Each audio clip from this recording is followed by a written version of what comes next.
Hi, it's Handy Andy Tech Tips here, and one of the biggest tech events of the year, CES, is due to kick off in Las Vegas in just a couple of days. Now, amongst all the usual stuff like TVs, smartphones and tablets, we're bound to see some weird or unusual gadgets that really get people talking. And one of these is the Samsung WELT, which is actually a smart belt. Now, if you've never heard of smart belts before, then don't worry, I hadn't either. But essentially, the WELT looks like a normal belt, but it can measure your waist size, eating habits, number of steps taken, and even time spent sitting down. So you can think of it as a Fitbit on your waist. Now, when I first read about this, what really amazed me is how stylish and compact it actually is. I mean, just think of all the electronics which are inside. You've got heaps of sensors, an accelerometer perhaps, maybe a gyroscope, you've got a Bluetooth transmitter, and let's not forget the processors and ICs required to make all this work, and everything fits into a very nice looking fashion accessory, and most importantly, it has no ugly looking protrusions or lumps to hold all of its circuitry. I'm looking at you, Apple.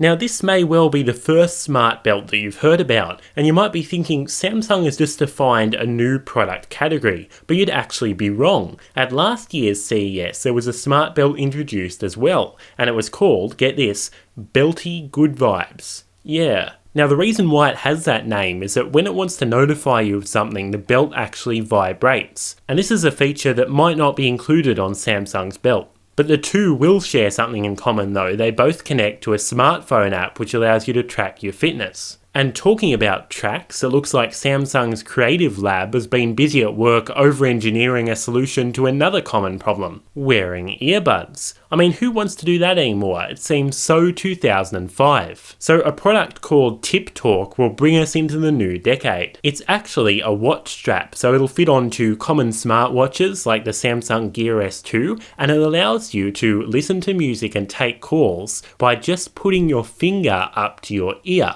That's right, none of those old-fashioned conventional listening methods like headphones and speakers required. Now, as I mentioned earlier, both of these products were developed by the company's Creative Labs team, which apparently, according to their mission statement I suppose, encourages out-of-the-box thinking. But if they get a good reception at this year's CES, then they might be making their way in a box to your home quite soon. Anyway, I'm Handy Andy and thanks so much for watching this video. Please tell me in the comments whether you're excited about these two new devices. And as always, please subscribe if you want more tech videos.